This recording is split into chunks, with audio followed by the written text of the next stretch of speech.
What is happening on YouTube? Has it changed? Is it me? I'm just trying to find out what's happening. And as far as inspiration or anything else, I really want to hear from you. So let's get into it. So I started this channel years ago, really just like everybody else, trying to learn, find out.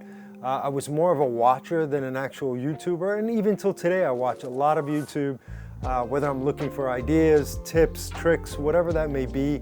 Just like most of you, I do the same. The one thing that I'm noticing though, is I think as we progress, as we grow, as we use new tools, we realize there's certain things that, just because it's new doesn't mean that you have to get it and it's gonna make you a better filmmaker. And that really is my point. I think we started this channel wanting to review tools, things that I would use. I would say 90% of the tools that I have, I bought with my own money. I did get a few items here and there, and if they were good, I kept them, and that was it. And that's the ones that I wanted to promote. Anything that wasn't so special or didn't work out, I was always honest about. So transparency, I think, plays a big role, especially for new filmmakers who come in and they're looking for advice, for tools that may help them. Now, when it comes to cameras, this has been said and done a million times. All the cameras today, even at the beginner level, are decent enough to get you in the door. If you're doing any sort of talking head interviews, you're good to go. I'm right now using the DJI mic, the first one, not the second one. I don't need to get the second one. It works just fine. And if you adjust it properly, not a problem. As far as monitors go, I still use an old Atomos Ninja Assassin monitor, which is a recorder, and it's worked well since. It doesn't mean you have to buy everything new. Now, you could build upon your kit and save money that way, but really what it comes down to is take the tools that you have, really hone in on it, and I guarantee you that you can do the things that you want to do. Whether you're a hobbyist or whether you're just starting in the video production world and starting to do that, there's enough out there, I think, to get it done. The reality of production is changing though, I have to tell you. The bigger whale clients out there that used to be there that were paying exorbitant amount of money to create spots now are expecting a lot more for less. And that's kind of where this crowd may fit in or is fitting in now. And the reality is, it's these smaller packages that people are expecting, especially for things like social media or any sort of short form content. I think any of these cameras will do the trick. And I mean any of the older ones.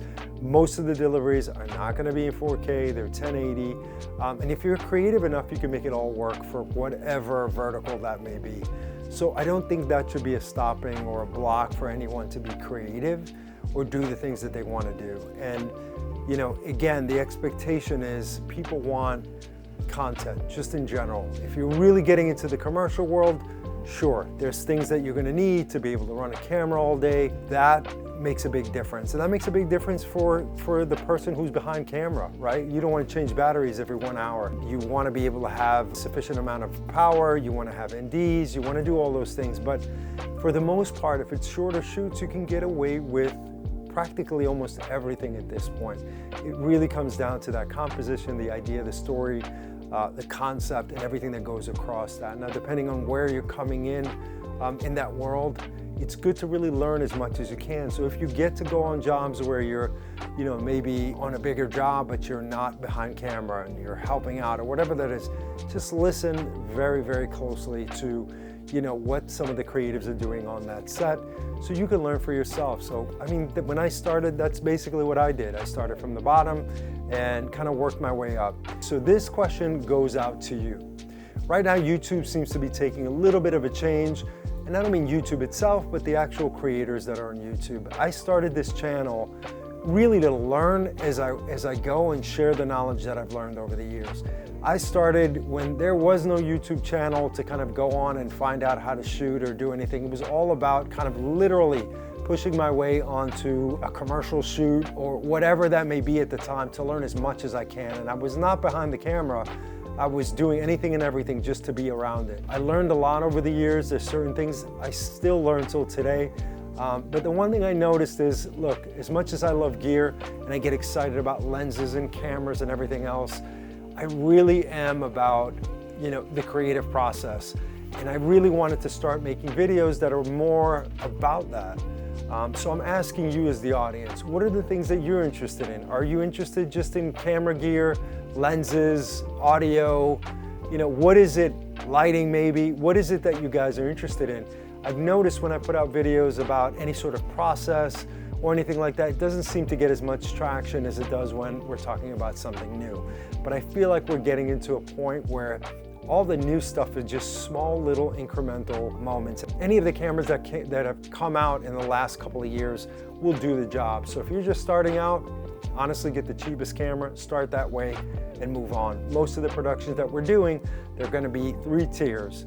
The high tier is going to be the commercial tier, which whether it's a commercial or any sort of short documentary where there is a little bit of a bigger budget and that's coming from a brand. The medium size is more about corporate work, which is talking heads, any sort of demo videos or things like that, one-on-one videos, whatever that may be, that's that middle tier. And then you've got this kind of lower end and mix of medium, which is more of a social media platform campaign where you're going out and shooting 15s and you're cutting them into a million pieces. So you can go out there and shoot all day, get as much content as you can. Now most of those jobs are coming out and they're being shot on an FX3 or some of the smaller cameras, and you can do it with an A7 III. Or whatever, you know, camera that you have going on, and some are done even on the phone. So I think that's great, but the reality is you still need to understand the process, the creative, and how to deal in those environments, whether you're behind the camera and you really want to find out what it is that you need to do to compose these shots, tell the story, and really start paying attention to what and who is hiring you, what they're looking for, and you need to bring something to the table as well. These are just tools, but the biggest tool you have is right here, and I know that's been said a million times. It has to come from your head. At some point, you're gonna have to be the creative, especially when you're like a smaller shop or you're only a few people, or even if you're one person. All these things come from you, whether you have a producer on set telling you what he needs from you in the brand, or you're dealing with an agency. You know, a lot of it is kind of prescriptive and given to you and you kind of follow, but you still need to compose and do all the things that you need to do. And the faster you are, the more problems you solve, the better you'll be as a filmmaker in general. And that goes across all creative that we do. And again, I started out camera, myself, and I did everything. I wore all the hats. And then it was a point where I realized I wasn't growing. I needed to get into situations where I had help and people that were better at certain things than I was. As my career progressed, I ended up being a creative director. And at that point, it was really fun because I got to really think about the strategy, think about the creative, think about the campaign, think about what we're gonna bring to the table for a specific brand. And to me, now, in my point, I can jump behind the camera. I know enough about lighting. I understand audio enough. It's all the things that I need to do, but the biggest part of it is really that storytelling piece. How do you get there, right? And that to me is really exciting. But again, YouTube has changed.